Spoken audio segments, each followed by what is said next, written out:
Hello everyone, welcome to dynamic study. तो आज हम करंट अफेयर्स की क्लासेस स्टार्ट कर रहे हैं जो कि आपके एनटीए नेट जीआरएफ 2021 के लिए है। तो जैसा कि आपको पता है कि हर बार हम करंट अफेयर्स की पूरी सीरीज़ करते हैं और इसमें बहुत सारे करंट अफेयर्स हम कवर करते हैं। बट इस बार हम कुछ अलग तरीके से करंट अफेयर्स कवर करने वाले हैं। पहले क्या होता था कि हम सारे डिटेल में करंट अफेयर्स पढ़ते थे और उसके बाद आपका एमसीक्यू का टेस्ट होता था। बट इस बार मैंने दोनों क्लासेस को कंबाइन कर दिया है। आपके एमसीक्यूज़ भी होंगे और प्लस डिटेल में भी हम इन क्लासेस को करेंगे। तो इससे क्या होगा कि आपको पता होगा कि टॉपिक क्या है और एमसीक्यूज़ के थ्रू जब आप इसको सॉल्व करेंगे तो आपको बेटर क्लैरिटी रहेगी और आपको ज़्यादा दिनों तक ये चीज़ें याद रहेंगी।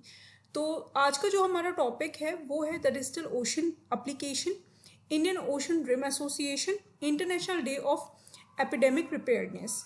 तो यहाँ पर एक चीज़ ध्यान रखना है कि ये जो टॉपिक्स हैं आपके ये बहुत इंपॉर्टेंट हैं। जो सिर्फ इम्पॉर्टेंट होंगे वही हम यहाँ पे कवर करेंगे, क्योंकि अगर हम एग्जाम के पॉइंट ऑफ व्यू से देखें तो आपके जो क्वेश्चंस आते हैं जो बहुत इंपॉर्टेंट टॉपिक्स होते हैं उन्हीं से क्वेश्चंस पूछे जाते हैं आपके एग्जाम में। तो चलिए फिर स्टार्ट करते हैं आज की क्लास। तो हमारा पहला टॉपिक जो है, सबसे पहले हम एक एमसीक्यू करते हैं और उसके बाद आपको यहाँ पर आंसर करना होगा एंड उसके बाद लेटर ऑन हम इसको देखेंगे कि ये क्या टॉपिक है और इसके बारे में डिटेल किस तरीके से क्वेश्चन फ्रेम होगा, क्या ये बेसिकली टॉपिक है। तो क्वेश्चन है हमारा, the digital ocean application was launched by. Digital ocean applications किसने लॉन्च किया है? ठीक है, सबसे पहले तो ये समझिए कि ये कुछ एप्लीकेशंस हैं जिनको डिजिटल ओशन एप्लीकेशन बोलते हैं और इसको लॉन्च किया है किसी मिनिस्ट्री ने। इतना तो मैंने आपको हिंट दे दिया। अब आपको बताना है कि ये कौन सी मिनिस्ट्री है जिसने इसको लॉन्च किया है।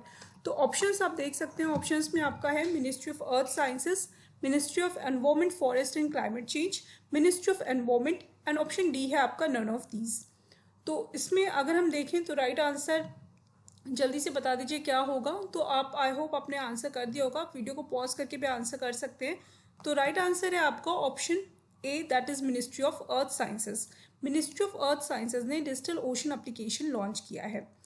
अब ये इंपॉर्टेंट क्यों है और ये क्या है एप्लीकेशन, इसके बारे में देख लेते हैं। तो देखिए, मिनिस्ट्री ऑफ अर्थ साइंसेस ने बेसिकली जो मरीन डेटा है या फोरकास्ट सर्विस है उसकी इंफॉर्मेशन को शेयर करने के लिए ये एप्लीकेशन लॉन्च किया है। अब देखिए होता क्या है, जब भी हाई वेव्स अलर्ट आती हैं या कोई स्टॉर्म आने वाला होता है या सुनामी आने वाली होती है या किसी तरीके का ऑयल स्पिल होता है तो उसकी इन्फॉर्मेशन लोगों तक पहुंचने में बहुत टाइम लग जाता है। मतलब ऐसा होता है कि आपको न्यूज़ के थ्रू मिलता है इन्फॉर्मेशन या बाद में मिलता है। तो एक ऐसा एप्लीकेशन बनाया गया है जिसके थ्रू जो ये इन्फॉर्मेशन है वो इजीली लोगों तक पहुंच सके और डिफरेंट स्टेक होल्डर्स तक पहुंच सके। सिर्फ लोग ही नहीं, मतलब सिर्फ जनरल पब्लिक ही नहीं, जो आपके डिफरेंट टाइप के डिपार्टमेंट्स हैं। जैसे मान लीजिए कि कोई एक पर्टिकुलर एरिया है जहाँ पे ऑयल स्पिल हो गया, ठीक है। अब ऑयल स्पिल को किस तरीके से निपटना है उसके लिए बहुत सारे ऐसे डिपार्टमेंट्स होंगे जो उसमें इन्वॉल्व होंगे।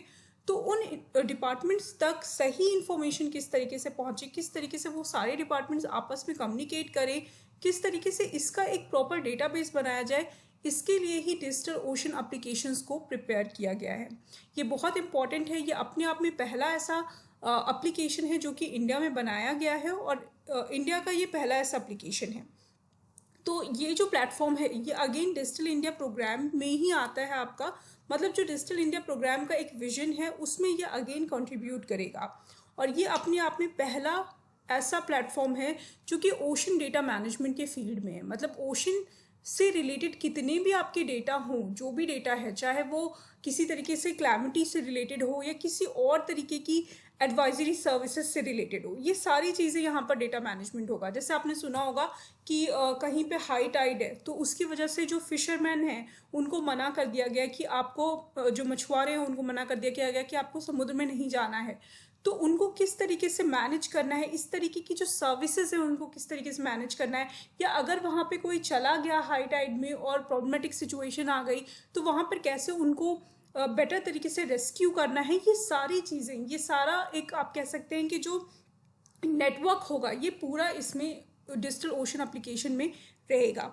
तो यहाँ पर मैंने आपको एक ओवरऑल चीज़ बता दी है कि ये क्या है। आप वीडियो को पॉज करके इस स्लाइड को रीड भी कर सकते हैं ताकि आपको बेटर अंडरस्टैंडिंग हो सके।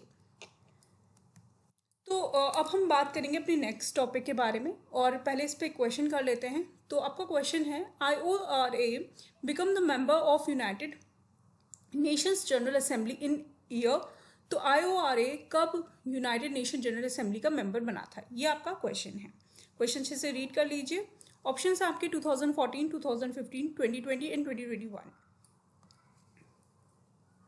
सो आई होप आपने आंसर कर दिया होगा। राइट आंसर है आपका ऑप्शन बी, दैट इज 2015। ठीक है, कोई दिक्कत नहीं है, अगर आपको आंसर नहीं भी आता है तो भी सिर्फ ये आपकी प्रैक्टिस के लिए है। अब हम इसके बारे में पढ़ेंगे कि IORA क्या है। तो देखिए, IORA Indian Ocean Rim Association है। आपने बहुत सारे एसोसिएशंस के बारे में पढ़ा है। अगर हम सिलेबस की बात करें तो उसमें भी हमारे बहुत सारे एसोसिएशंस हैं जिनके बारे में आपको पढ़ना है। पर जैसा कि हमें पता है कि धीरे धीरे और ज़्यादा वाइड होंगे ये सिलेबस, तो हो सकता है कि बहुत सारी ऐसे एसोसिएशंस हैं जिनको अब इंक्लूड किया जाएगा। मतलब हो सकता है आपके सिलेबस में मेंशन ना भी हो, फिर भी वो कहीं ना कहीं आपके क्वेश्चंस में रिफ्लेक्ट करेगा। इसके लिए मैंने ये टॉपिक यहाँ पर कवर किया है, इंपॉर्टेंट है ये। Indian Ocean Rim Association, again ये एनवायरमेंट मतलब यूनिट 9 का आपका टॉपिक है। तो बेसिकली ये एसोसिएशन है क्या, ये एक एसोसिएशन है जिसमें 14 मेंबर हैं, जिसमें इंडिया भी है। ठीक है, जो इंडियन ओशन है वहाँ के आसपास के जितने भी नेशंस हैं उनको इसका मेंबर बनाया गया है। और इसमें आपके कौन कौन से नेशन हैं, इसमें आपके इंडिया है, बांग्लादेश है, सेशल्स है, कोमोरोस है, मेडागास्कर है, मॉरिशस है, मालदीव है, ओमान है, मोजाम्बिक है एंड ऑस्ट्रेलिया है। ये सारी कंट्रीज़ हैं जो इसके मेंबर्स हैं। अब यहाँ पर उसके अलावा Indonesia, Kenya, Iran, Malaysia, Madagascar, Singapore, south Africa, Tanzania, Sri Lanka, UAE, Thailand and Yemen. मतलब इंडियन ओशन से कोई भी ऐसी कंट्री है जिसका बॉर्डर कहीं पे लगता है तो उनको यहाँ पर मेंबर बनाया गया है। टोटल नंबर ऑफ मेंबर्स यहाँ पे 14 है, ये ध्यान रखिएगा कि कितने हैं। और इसके साथ साथ इसके 10 डायलॉग पार्टनर्स हैं, जो कि आप इस तरह समझ सकते हैं कि जो डायरेक्टली यहाँ पर जिनका जो बाउंड्री है वो तो नहीं लगता है, बट कहीं ना कहीं वो इनडायरेक्टली इन्वॉल्व हैं इसमें। उनमें कौन कौन आते हैं, उनमें आपका जर्मनी आता है, इटली आता है, चाइना है, इजिप्ट है, France, Japan, Turkey, UK, Republic of Korea है, USA है, UK है। तो ये सारी कंट्रीज़ हैं। अब इनको क्यों डायलॉग पार्टनर बनाया गया है, क्योंकि कहीं ना कहीं इनके जो ट्रेड्स हैं वो इस ओशन में होकर जाते हैं। ठीक है, UK की बहुत सारी शिप्स होंगी जो इंडियन ओशन में होंगी, USA की बहुत सारी शिप्स होंगी, चाइना की बहुत सारी शिप्स होंगी, तो इसीलिए इनको डायलॉग पार्टनर बनाया गया है। तो ये जो एसोसिएशन है ये आपका यूनाइटेड नेशन जनरल असेंबली का मेंबर बना है 2015 में, और अफ्रीकन यूनियन का मेंबर भी ये 2015 में बना है। बस आपको इतना पता होना चाहिए कि कितने मेंबर्स हैं और बेसिकली कितने डायलॉग पार्टनर हैं और कब इसको यूनाइटेड नेशन जनरल असेंबली का मेंबर बनाया गया है। ठीक है, मतलब आपको इसका नेम पता होना चाहिए और ऐसा नहीं होना चाहिए कि आपने कभी इसके बारे में सुना ही नहीं है। ठीक है, चलिए अब हम नेक्स्ट टॉपिक के बारे में बात करते हैं और इससे पहले एक क्वेश्चन सॉल्व कर लेते हैं। तो क्वेश्चन है आपका, when is the first international day of epidemic preparedness celebrated. कब पहला international day of epidemic preparedness celebrate किया गया है, ये आपका क्वेश्चन है। तो क्वेश्चन अगेन, पहली बार ऐसा हुआ है यूनाइटेड नेशंस का, ये यूनाइटेड नेशंस ने इसको सेलिब्रेट किया है, ये मैं आपको बता दे रही हूँ। तो इसके लिए ये इंपॉर्टेंट है। ऑप्शंस आपके स्क्रीन पे हैं, 30 दिसंबर, 27 दिसंबर, 31 दिसंबर एंड 1 जनवरी। अब आपको बताना है कि राइट आंसर क्या है। ओके, सो आई होप आपने आंसर कर दिया होगा। राइट आंसर है आपका बी, दैट इज 27 दिसंबर। अब ये है क्या, देखिए, first international day of epidemic preparedness ये सेलिब्रेट किया है यूनाइटेड नेशन ने December 27 को 2020, मतलब इसी साल December 27 को इसको सेलिब्रेट किया गया है, इसको अब मनाया जाएगा।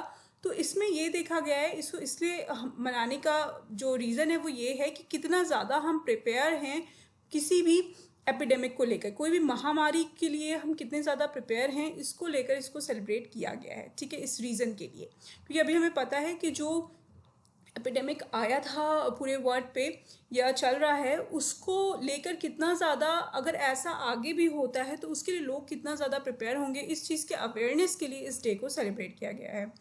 तो ये आपके आज के टॉपिक्स थे। आई होप ये सारे टॉपिक्स आपको क्लियर होंगे। और इसके अलावा एक क्वेश्चन है जो मैं आपको मतलब आज आपको दे के जा रही हूँ, जिसके बारे में आप कमेंट में डिस्कशन कर सकते हैं, या फिर आप इसके बारे में नेक्स्ट क्वेश्चन जब नेक्स्ट क्लास होगी उसमें हम इसको कवर भी करेंगे। तो क्वेश्चन है आपका, व्हाट इज़ ब्लू इकॉनमी। तो इस क्वेश्चन को, इस टॉपिक को अच्छे से प्रिपेयर कीजिए, नेक्स्ट वीडियो में हम इसको कवर करेंगे। Thank you so much. Keep on watching and keep on learning.